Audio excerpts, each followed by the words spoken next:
Welcome, everybody, to the premiere episode of My So-Called Card Life, surviving on dollar box flips one card at a time.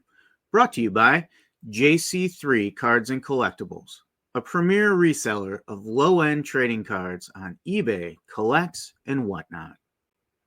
Forget the high-end showcases and $1,000 breaks. This is what a real card hustle looks like. My name is Charlie, and I'm trying to make a living by flipping dollar bin finds. The real question is, can you actually survive on the scraps of the sports card world? Well, we're going to find out. The goal of this podcast is to walk you through a day in the life of a low-end card seller. What are the challenges we find? What are the wins we celebrate? And what does it really seem like from day to day in a busy American life? My workspace isn't a polished studio. It's a corner of my basement, remodeled to be a fortress built of cardboard boxes, stacks of penny sleeves, and the faint, sweet smell of old cardstock. This is the nerve center of my whole operation. You won't find any high-dollar Grail cards here. Very few PSA 10s coming back from grading, ready to be flexed on Instagram. My world is one of forgotten commons, second-tier stars, and weird non-sports cards from the 90s. My business model is simple, maybe to a fault. I buy cards for pennies and try to sell them for a few dollars. It's a volume game for sure. A constant grind of turning what other people see as junk into my treasure. People get drawn to the glamour of the hobby, the huge sales, the explosive breaks. They don't see this side of it. The hours of sorting, the endless listing, and the mountain of plain white envelopes. This isn't a get-rich-quick scheme. It's a survival plan. Every day is a new challenge to find enough inventory, list enough cards, and make enough tiny sales to cover the bills. It's a life built on a foundation of $1 wins, and today I'm taking you with me to see if the math actually works. You're probably asking, how do you get wrapped up in this? What's the initial point where you say, I want to be a low-end card seller? Well, I think my story is much like many others. I used to be a collector on a regular basis. Early 2000s into the mid-2000s, I was pretty active in the hobby. As a child, I was active as well, but all those cards are long gone. Lost in shoe boxes, left behind, given away to friends and family, or just buried in the sand dunes out in the backyard. They just disappear, like many of you experience. So once I became an adult and re-explored the hobby, I started to collect again. But then life changed once again. I got married, started building a family, started traveling a lot for work, and the time to expand a hobby really gave way to building a new life with my family. So we reached a point a few years ago, 2023 to be precise, where we were moving some things around in the attic.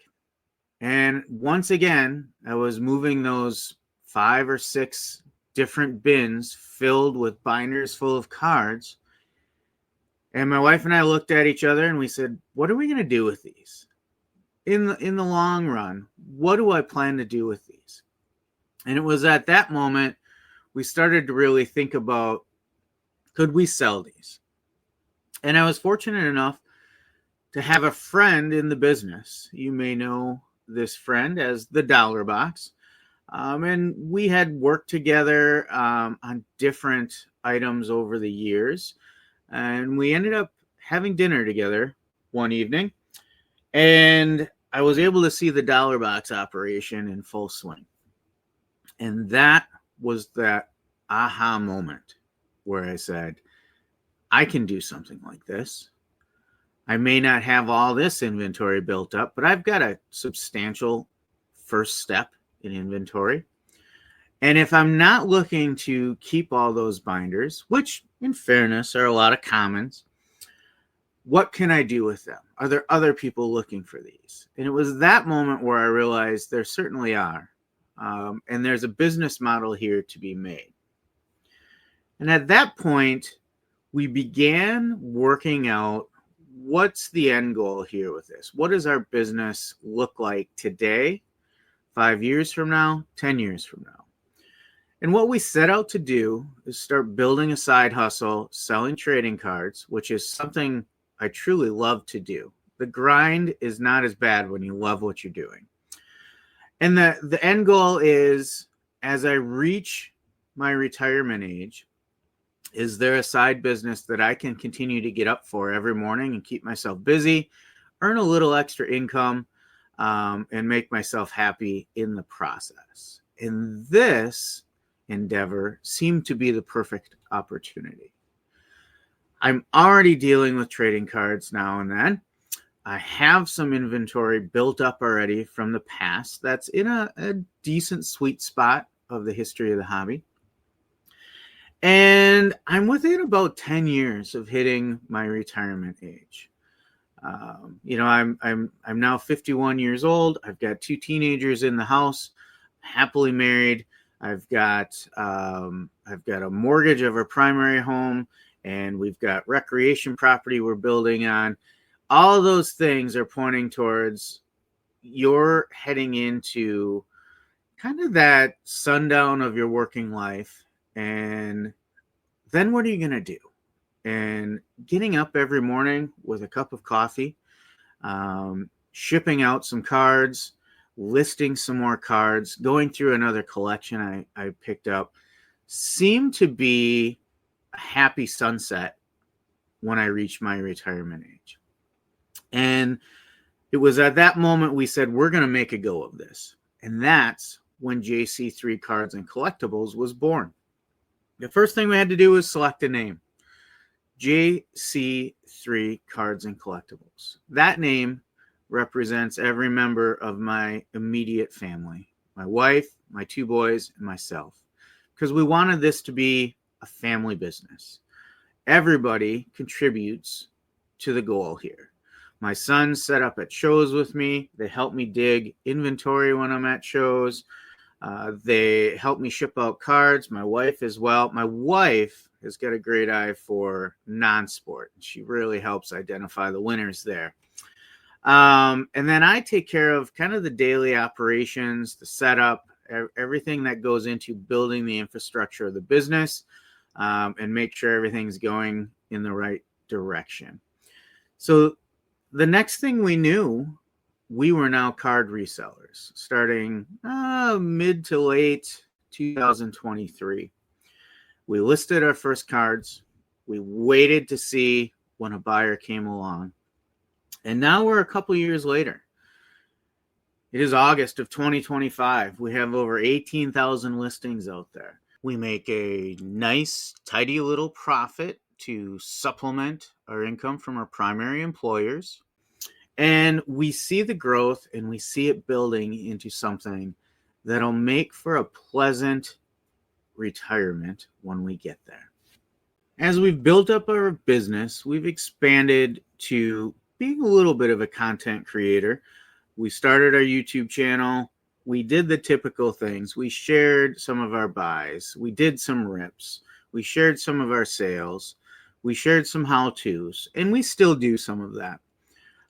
But as we go along, we find that it's pretty tough creating content regularly, especially video content. It's a challenge, but we still wanted to share with others who are interested in this endeavor what we've gone through. Again, our wins, our failures, our learnings. And we get questions a lot of times on our YouTube channel.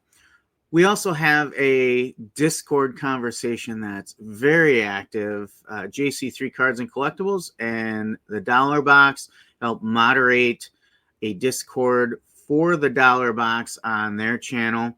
We also do a weekly live stream with the Dollar Box Wednesdays at 8 p.m. Central. And we get questions on a regular basis about how do we do this or that? Have we experienced certain things? And I wanted to start this podcast to really share a more intimate, personal experience with anyone interested in how our business operates and what's a day in the life like. What are some of the problems we run into and work through? So our goal was to have kind of this one-on-one conversation with you, and do it in a way that requires not quite as much time spent as a full produced video. And we thought a daily or weekly type of podcast scenario would be probably the best way to go, to allow for our time constraints, but still get you some value added information. So as we go along, we've done our introduction. You know what we're about now. And as we move forward, probably on a weekly basis is what we're thinking. We'll share with you what our week was like. What does each day look like as we balance our family life, our career, and our side hustle selling trading cards.